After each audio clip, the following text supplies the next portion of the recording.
produksi minuman herbal di Gunung Kidul. Kali ini kita bisa bertemu langsung dengan ownernya ya langsung. Selamat sore Ibu. Selamat sore. Di sini kami ingin langsung mengetahui Bu, Ya. sejak kapan sih usaha Ibu dirintis? Usaha Herbal Yuniari kita rintis mulai 2014. Namun pengetahuan atau saya bergelut di bidang jamu itu sudah sejak November 1995. Jadi sudah lumayan cukup lama gitu ya, kurang lebih sekitar 28 tahun gitu ya, saya bergelut di bidang herbal. Ya. Apa latar belakang Ibu memilih usaha di bidang herbal? Latar belakang saya memilih usaha herbal yang pertama memang saya punya pengalaman selama sekian tahun. Jadi dulu sebelum saya punya usaha sendiri, saya memang pernah bekerja di salah satu perusahaan herbal skala nasional yang ada di Jogja gitu ya. Jadi dan itu saya mulai kuliah semester 3. Jadi kuliah sambil bekerja gitu ya, untuk menambah penghasilan, menambah uang jajan dan juga untuk membantu orang tua kayak gitu. Karena usaha herbal ini terutama di Kelurahan Wareng itu kita memulai awal mulanya itu banyak sekali empon-empon yang tidak digunakan. Empon-empon itu ada kunyit, jahe, serai. Serai itu sampai berkering terus dibakar saja gitu ya, tidak digunakan. Nah, keprihatinan saya melihat sekeliling saya kok banyak sekali empon-empon yang tidak digunakan, terus tergerak hati saya untuk ini ada, kalau kita tangani, kita lakukan proses itu mesti akan menjadi pundi-pundi rupiah gitu. Sehingga sangat senang sekali. Bahan baku ada di sekitar, kita tinggal mengolahnya dan itu menjadi pundi-pundi uang. Seperti itu. Baik, siapakah saja yang mengelola usaha herbal ini? Yang mengolah herbal yang ada di rumah kami itu ada, untuk kali ini ada 5 orang karyawan gitu ya. Nanti ditambah kita sendiri yang serumah itu ada bapak, ada ibu, ada anak gitu ya, yang membantu marketing secara offline-nya. Itu kita delivery, ada juga suami, tapi yang pokok memang 5 karyawan ini. Terus 5 karyawan ini kita ambil dari saudara dan juga tetangga yang tidak memiliki pekerjaan gitu. Jadi kita membantu untuk menambah pendapatan keluarga mereka. Berapa modal yang dikeluarkan untuk usaha ini Bu? Awal mula usaha ini saya mulai hanya dengan 100.000 gitu ya.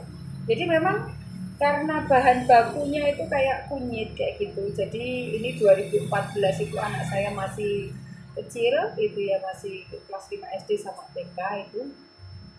Itu kita memulai itu hanya menggunakan uang jajan kami, uang jajan saya, uang bedak istilahnya. Karena setelah saya resign, saya menjadi ibu rumah tangga murni, itu menyisihkan uang jajan saya untuk membeli bahan. Dan bahan itu untuk awal produksi saya tidak beli, karena di belakang rumah ada kayak kunyit yang cuma dikumpulkan aja di dekat galungan kayak gitu ya, di belakang rumah. Nah itu kita ambil, kita proses, kita tambahkan gula, kita tambahkan jatuhnya gitu tuh. Terus jadi minuman Kunir Asem. Dan awal mula kita memang tidak banyak, sekali produksi paling 20 botol. Nanti kita sistem pemasarannya memang 10 botol itu kita jual. Yang 10 botol ini untuk awal mula itu kita testerkan kepada pelanggan kita.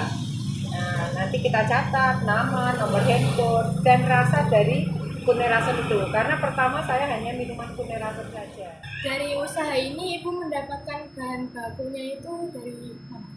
Nah, kami sekarang itu bekerja sama pemerintah Desa Kelurahan Wareng, dan kita menggerakkan ibu-ibu untuk menggunakan lahan pekarangan rumahnya itu untuk ditanami pohon-pohon. Nah, dari hasil pekarangan rumah se-Kelurahan Wareng itu kita beli dengan harga yang relatif tinggi, minimal harga jual tertinggi di pasar.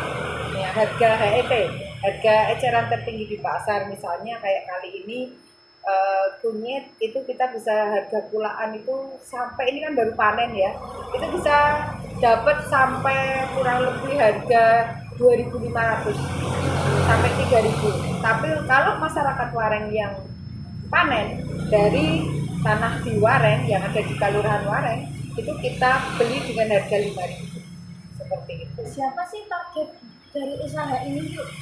Jadi target usaha ini, target pasar kami usia matang ya. Jamu itu lebih target saya di usia menengah ke atas.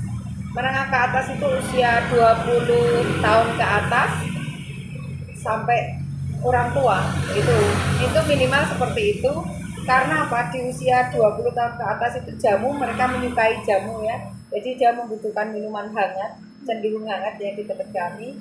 Tapi tidak menutup kemungkinan untuk di usia 20 sampai usia 20 tahun ke atas itu juga orang yang usia yang sudah punya uang karena sudah bekerja gitu ya.